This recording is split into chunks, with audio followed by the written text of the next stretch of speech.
and I am honored to be here today with Dr. Maya Shetreat. She is a neurologist, herbalist, urban farmer, and author of The Dirt Cure, which has been translated into 10 different languages.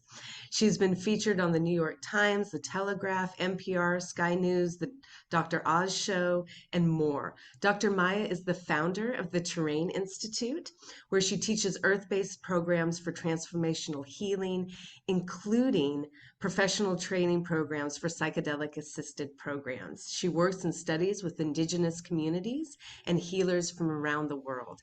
She's a lifelong student of ethnobotany, plant healing, and the sacred, and I couldn't be more excited to talk with you today, Dr. Maya. Thank you so much for joining us. Thank you for having me.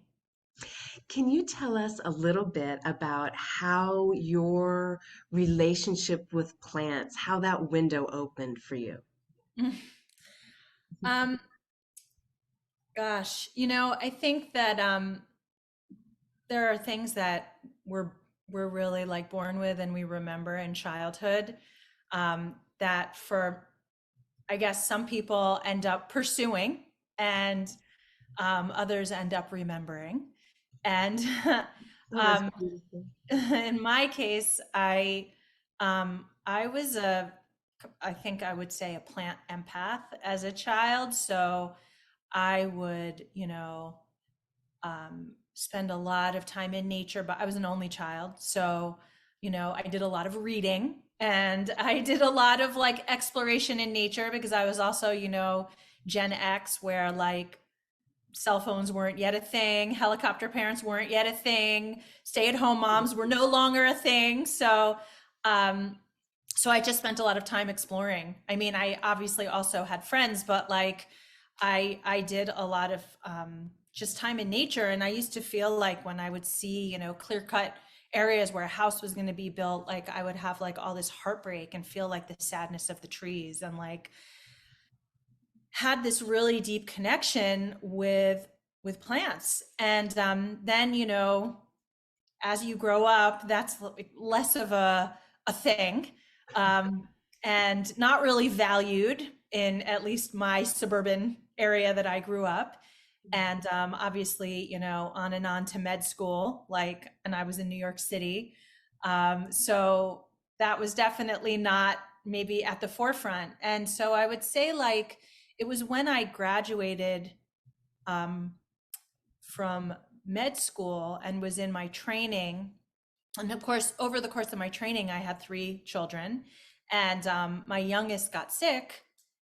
That I started to really explore more about food, more about herbalism, and started to grow my own food. Found a office that had a lot behind it, that I was able to actually grow food in the Bronx and medicinal herbs, and started to study herbalism. And ultimately, initially my relationship with plants, my reintroduction was more about, can I eat them? Can I make them as medicine? Like, what can they do for me?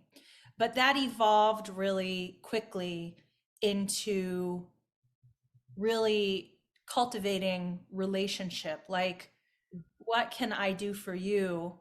What can you do for me? Like, and developing this intimacy that was much more than just like, I use plants or I use food for X, Y, or Z. I love that you talk about that because, as a naturopathic doctor, and I know that we're similar when we're talking with patients and people about their health and getting into nature and accessing that relationship. And it turns into this talk of extraction, right? Like go into nature and get your sunshine and get your fresh air and get, extract, extract, extract. And we've lost that sense of responsibility, that sense of tending our end of that relationship, right? So I love that you talk about that. Can you tell us a little bit more about what that looks like in your life and in your practice with your son? Yeah, absolutely. So, initially, like I wrote The Dirt Cure really to share some of the ways that we can interact with nature. And, the concept of the Dirt Cure was actually You know, there are three foundational components to having good health in children and families and everybody: being exposed to germs and microbes, right? So it's actually cultivating a relationship with germs and microbes, which I kind of could even extend to the invisible, right? And then eating fresh food from healthy soil. So cultivating a relationship with the food that you eat, which means knowing where food comes from and how do you grow any of your own food? Do you have a relationship with the growers or the producers of your food? Um, right? I mean, it might sound like a little basic, but each of these things are really about how am I in relationship with my own terrain, my own bioterrain, and then with the ecoterrain, right? The terrain around me. So like, because, and then the final foundation, just so I don't skip that, is, you know, spending time in nature. And each of these things are a really important part of my life. So although I live in New York City, I keep chickens. I, you know, grow a lot of medicinal herbs, and other, like, even psychedelics, which are, you know, legal to grow as long as you're not technically ingesting them.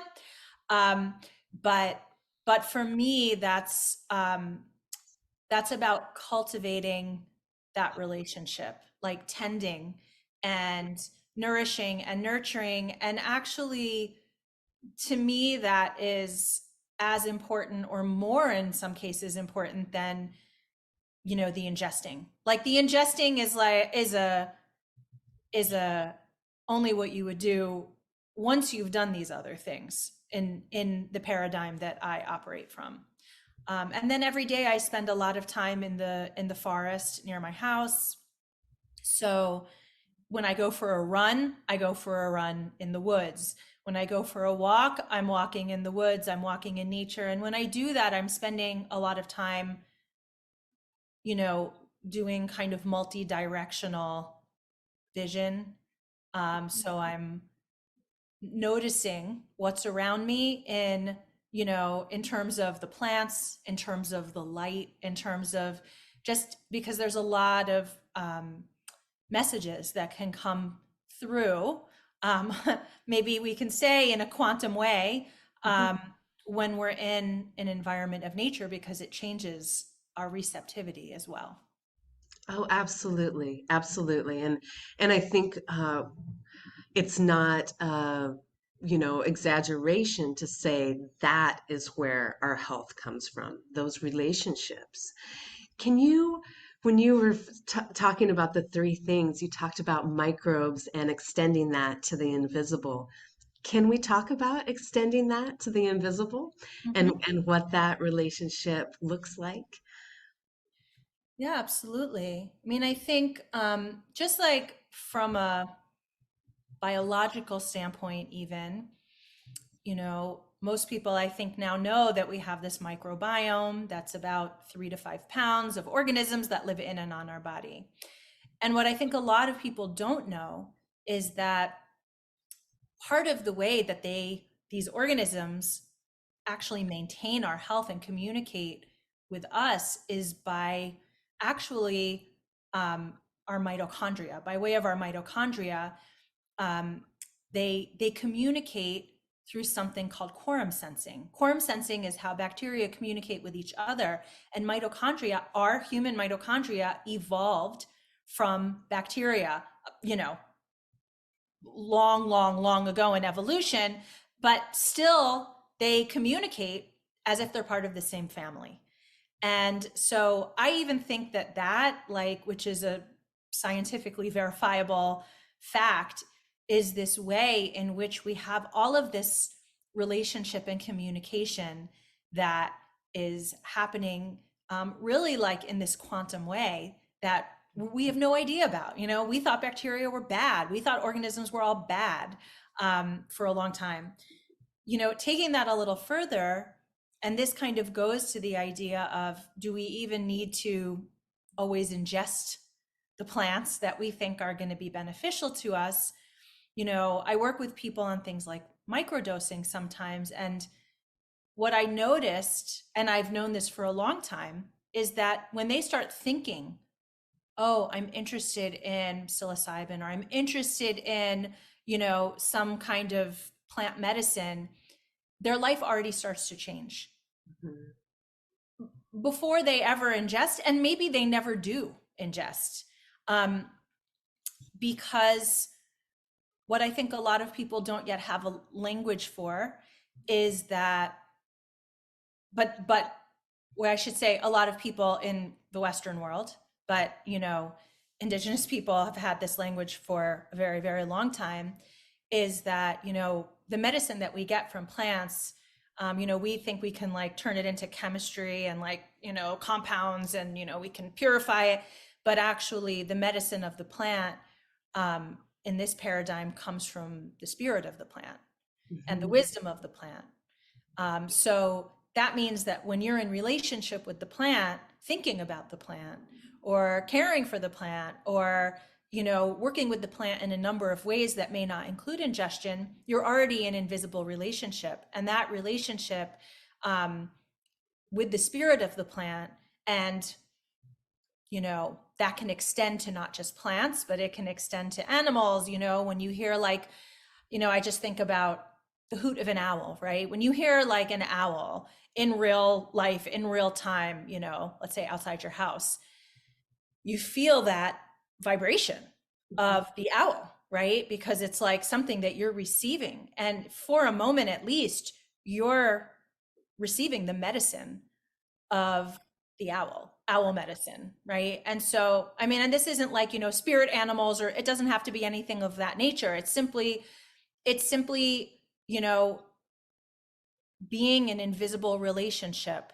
with everything around you. The same way hearing the wind in the trees is medicine. The same way feeling the sun on your face is medicine, or, holding seeds in your hand with all the potential and power that they have. And that one seed could become, thousands and thousands and thousands of plants down the road, because, then it goes to seed and it could, right? So this idea of what is in the medicine, um, is the medicine is something invisible to us sometimes in the moment, but it's healing. It's changing us on a vibrational level. It's changing us on a spiritual, on an emotional, on a mental level in ways that are not linear, rational, obvious, by ways that we currently measure. Absolutely, absolutely. They're more in that quantum realm, those very small actions, those vibrations. Your talk reminds me of, Stephen Porges and like co-regulating. Like we are co-regulating with everything in our world, right? The plants around us, the animals, the sound, it's all this information that interacts with our biology and vice versa. It's this relationship. So I love how you speak with that, and especially when you're talking about psychedelic medicine, which personally has been very profound in my own life. And when you talk about that relationship, that invisible relationship we have with plant spirit, I start to immediately think about what's happening in the US. And I'm very excited that psychedelics are being looked at and being approved. I'm out here in Oregon, and we're about to approve psychedelics for professional use in a doctor's office, which gives me such great hope that there's more access to this medicine, but then it also puts a veil of, okay, we are not connected to that invisible relationship when it's been synthesized and put in a pill, and now we're in a doctor's office. And what do you think about the current trajectory of plant medicine and psychedelic assisted therapy? Well, yeah, I mean, I agree with you that it's exciting and complicated. And, I would just kind of even go back to, well, so when I went to Ecuador for the first time, a friend of mine said, um, as his advice, said, just don't be afraid of the coca leaf, because it can be really helpful. And I know, like, you might have, we all might have ideas about it. And I was like, what strange advice. And then, this was a long, long time ago. And when I went there, we were going to a very high altitude, and I started to get altitude sickness. Even though I'd been preparing, I'd been taking reishi, I had a whole regimen. We were very, very high up. And so someone took out some dried coca leaves and said, chew these. And so remembering what my friend said, I was like, fine, I'm going to chew it. And within probably 2 minutes, I felt, before I was nauseous, my heart was beating, the whole thing. I just felt fine. And I was able to go into hot springs and do all kinds of things. And, a lot of us had been feeling really sick that were there, and it was really helpful. And, I looked into a lot about the coca plant and how sacred it is, and how commonly used it is in some of the indigenous communities in Ecuador. And what I sort of learned about it is, right, like we have this idea of coca and cocaine, right, obviously, which it does have some of those compounds in it. And, it's been really vilified and it's become really destructive. And so what I would just say is, what we call these is teacher plants or master plants. These master plants, which don't have to be psychedelic and they don't have to be, they're neuroactive, right? They're neuroactive. They're altering in some way, like coffee, for example, would be another kind of master plant in that regard. These plants are very powerful. And if you're not coming in good relationship with respect and reverence, they can destroy you, right? And I don't say that lightly. When we don't come in the right way, we commoditize them, we manipulate them, we do whatever we're doing. It can be destructive. And, I know right now, because I'm very involved in this world, that there are a lot of synthetics already being made from ayahuasca, like, oh, you won't have the journey or the nausea, but you'll get the right. And in theory, maybe that's going to be wonderful. I don't know. I'm sure there are going to be a lot of pharmaceuticals that are going to be derivatives of these medicines. But what worries me about that is, even beyond the fact that we don't know how to value in our society the full spectrum of what a plant has to offer, meaning we want to make a CBD or a THC rather than looking at the full medicine of the cannabis plant, just as an example. And I'm not knocking it necessarily, but simply, as people are making these more and more purified THC products, I'm seeing people with real addiction, with real problems because of that, that we want to really, it's going to come back again and again to how can we be in right relationship? How can we show reverence and respect? How do we bring ritual and ceremony to the medicine that we are engaging with?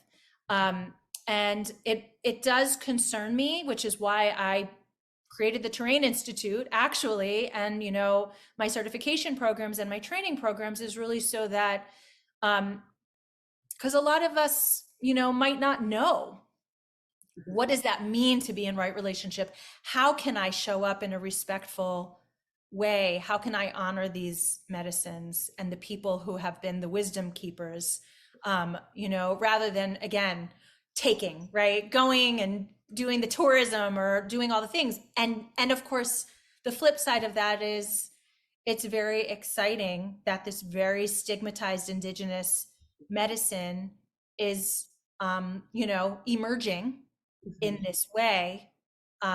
So it's going to be, I think, up to those of us who care about the medicines as, in their full spectrum of wisdom and power, to guide people through this process. I couldn't agree more. And I'm so glad that you're doing that in a professional realm, because I think that, especially in this country, so many of us have had experiences with plant medicine in younger years that wasn't in right relation. And there's so many misconceptions of what that medicine offers and what plant medicine actually means and what it means to be in right relationship. And I love that you talked about not even needing to ingest, right? This is an energetic relationship as well. And quantum biology really speaks to that ability for, you know, small particles of information, frequency, and energy being able to play a huge role in our health and the way our biology reacts. Yeah, absolutely. And to that end, I created actually a quantum psychedelic product that is basically totally totally legal without any kinds of issues of distribution or anything like that, that are really about um, the vibration of the plant and the music of the plant and the medicine songs of the plant. And so they're kind of like ceremony in a bottle, as a way to cultivate that relationship. And for some people, it's been so transformative for them, that they don't even feel they need to go to the level of, oh, now I have to fly to Peru or go to Oregon, as the case may be very soon. Absolutely. And that is just mind blowing and beautiful. And I want to hear more. I'm sure everyone wants to hear more about how that works, how plant song, how plant spirit, how that is accepted by the body. How does that all work? Tell us a little bit more. Well, so um, you know, just on a very basic level, before we even get to that, there's a finite quantity of ayahuasca. There's a finite quantity of San Pedro cactus. There's, right. I mean, with mushrooms, it's a little bit different, um, but part of this comes from the plants wanting to make sure that they're being respected and that they're not being over harvested.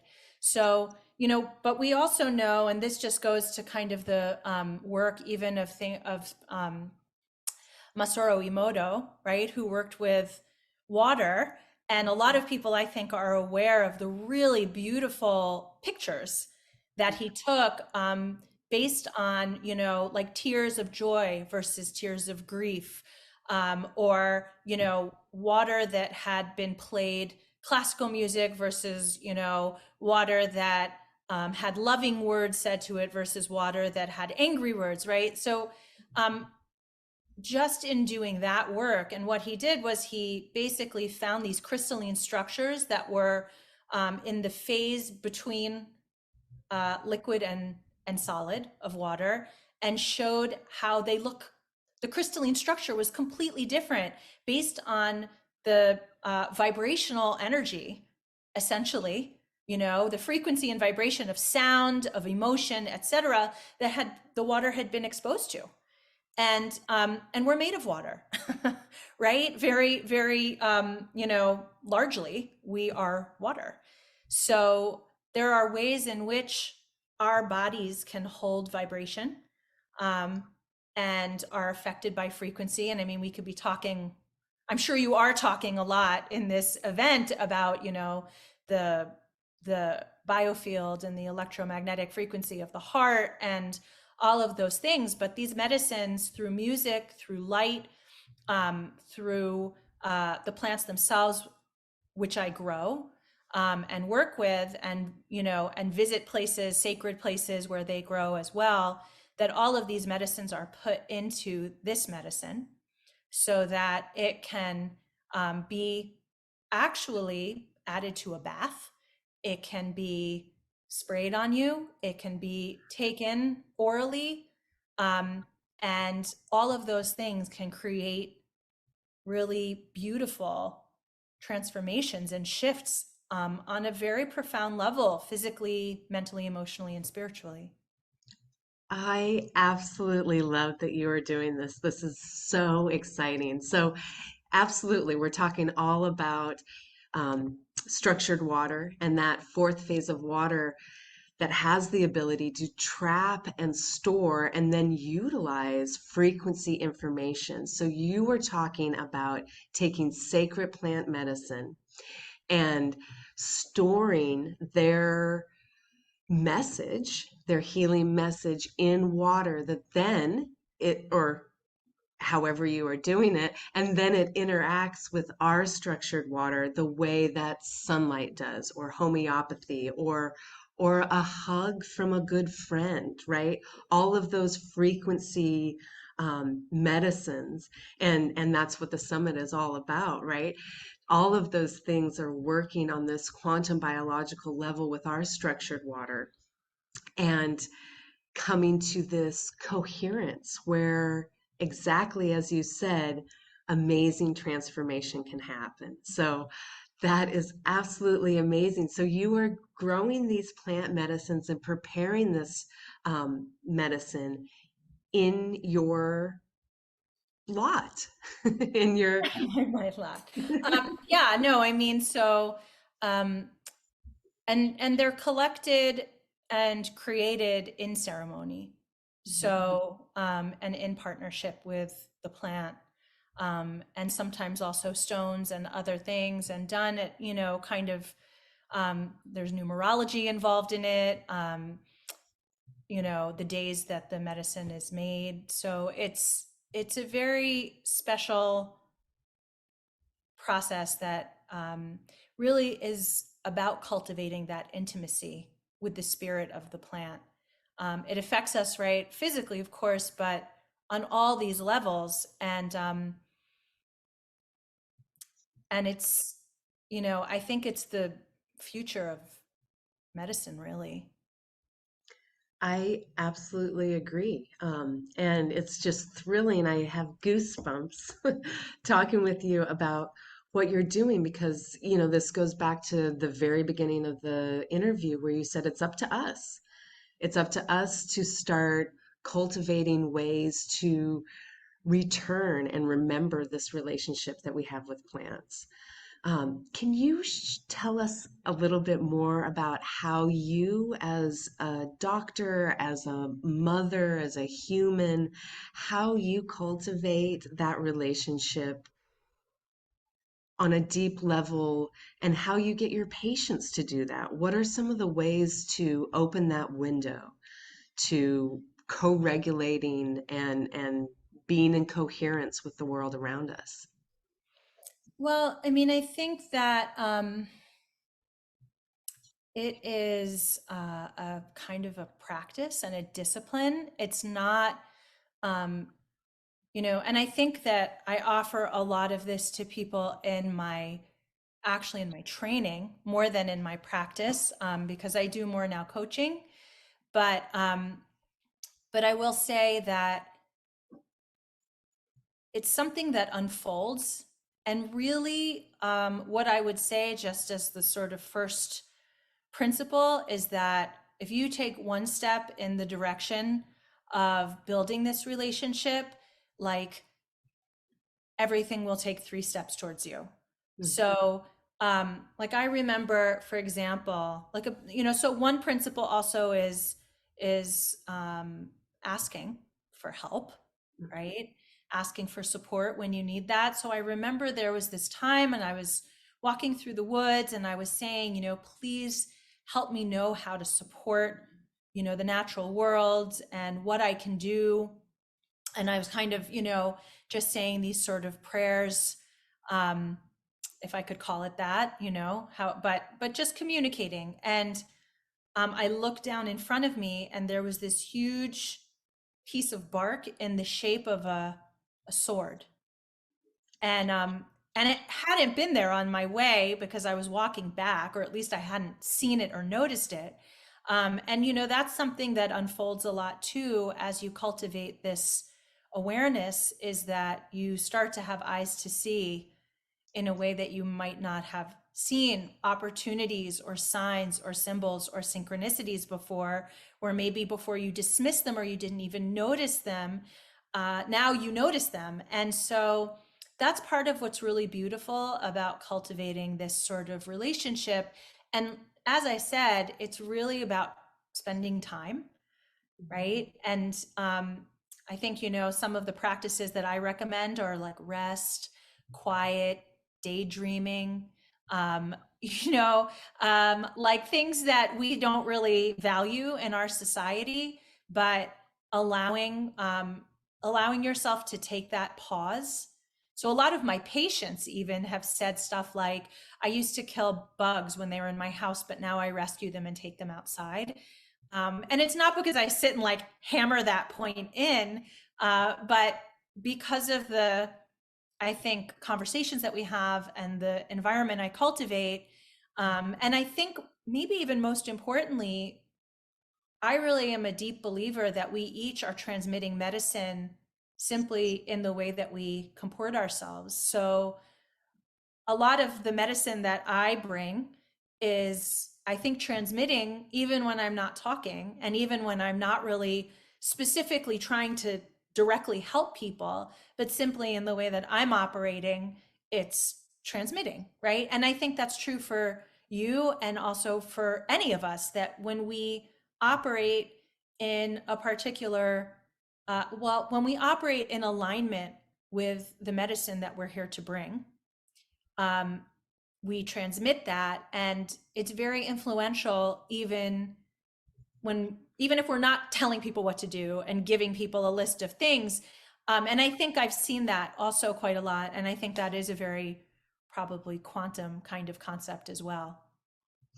Absolutely, absolutely. And I love that it isn't this prescription, right? It's truly this living and dynamic relationship, right? And we see that in the body so much. Modern medicine is just starting to kind of take into consideration the gut, mind, heart, all of these different connections. And if we can just bridge that outside of the body, the interconnections just go exponential because we are part of this amazing ecosystem. So I'm just really grateful for your work and your presence. And I'm so excited about this medicine that you are creating. Can you tell us a little bit, before we let you go, can you tell us a little bit about that experience of going from my own personal experience, I was the same. I didn't grow up with a cell phone or um, or a helicopter mother, right? And so I was free ranging out there. And then I was quick to pick up the cell phone. And then next thing I knew, I was scared to go out of range. I was scared to go camping out of range. And it turned into this really weird relationship that I had with nature that I had to really work at being comfortable with, because it was letting go of the comforts, of modern day life. We're so used to thinking, oh, here's a plant versus here's this plastic wrap thing, and the plastic wrap is safety, right? That is modern and up to date and safe, versus this wilderness that we've really suppressed in favor of our modern day conveniences. And in some cases, like myself, it took a long time to feel comfortable out of range and to feel at home in nature.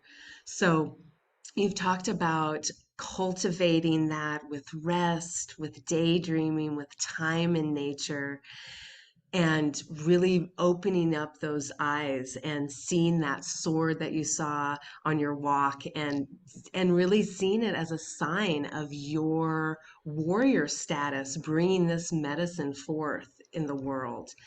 And can you give us any more insight about that relationship? That relationship, I know the Dirt Cure was all about your son's health, and how getting back to that relationship really transformed his health, as well as the way you view plant medicine.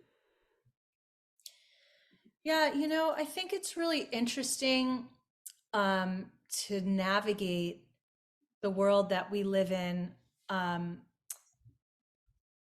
in a lot of different ways, right? Because we can look at nature and the wildness of nature, and it is very potent. It is, I mean, you know, like bad things can happen, you know, if you're out of range or you're out in the wild. It's unfortunately, you know, um,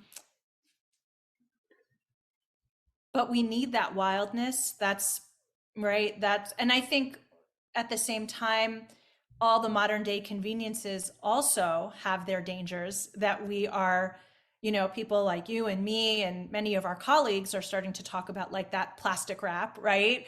When I was a little girl, I used to get eczema on my feet when I would swim in the pools, you know, and all that chlorine during the summer. And my uncle, who was a doctor, said, put steroid cream on her feet and wrap them in saran wrap all night. So I used to have to go to sleep with steroids and saran wrap. And, you know, now I know about those plastics and the things that were ever, you know, because I would sweat and sweat, of course, you know, so I would probably be absorbing, you know, a lot of these chemicals that were in the plastics, not to mention the steroids. I mean, it did help my feet, but, you know, so, I mean, just because you mentioned saran wrap, we could talk about cell phones, we could talk about all of these things. And I think what it really comes down to is, you know, really it's on a spiritual level, but on a very practical level too. You know, everything has a dualistic nature.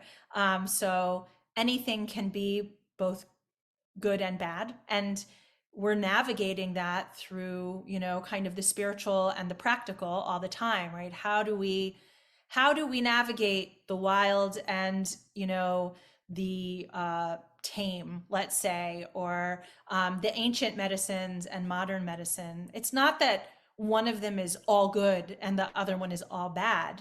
It's um, really kind of coming with a yes and kind of attitude and being willing. And this is something nature actually offers to us, is when we are actually out looking at horizons or in places where, right, when we look at screens, we narrow our vision.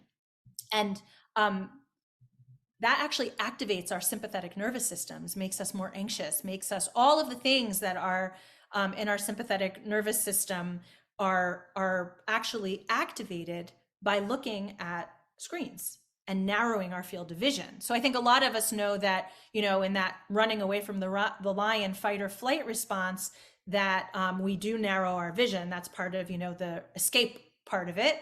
But actually narrowing our vision activates the fight or flight. And so when we're out in nature and we're expanding our vision and we're looking in this multi-directional way, it actually activates our parasympathetic nervous system, but it also translates to activating more nuanced thinking.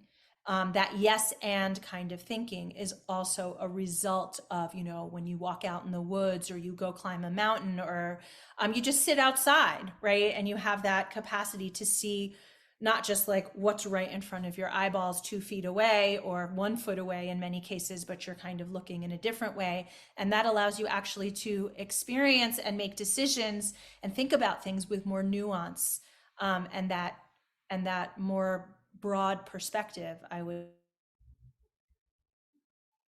That's really what I would want to bring as a takeaway for people is, you know, I've put a lot of my attention to the wildness, the wild world, and the natural world, and the plant and animal world, and the invisible world, because that's something that's this ancient and infinite medicine in a sense.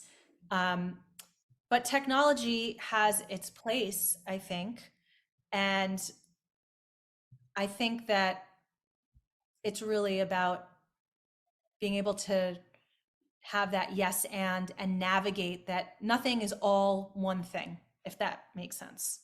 I think that's beautiful. And I think if we need anything right now, we need nuance, right? In our perspective and our conversations. And I love that that's what you're bringing is a broadened perspective, right?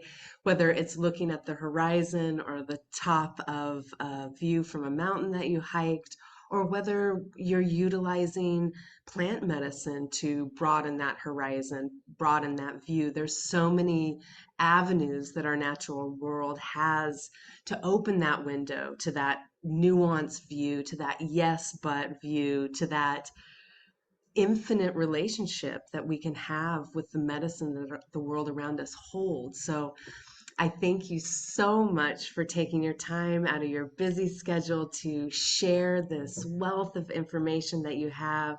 I would encourage everybody watching today to go check out Dr. Maya's presenter page. There are links to her programs and so much. There's a wealth of information just on her presenter page, to her website, to all of that stuff. So I would go there now. I would check all of that out and follow all those links, download all that goodness. She is just an amazing resource. And I personally am very grateful for your place in the world and your role in grabbing that wooden sword and thrusting those shutters open so that the rest of us can see out those windows. So, thank you so very much for taking time with us today. Thank you so much for having me.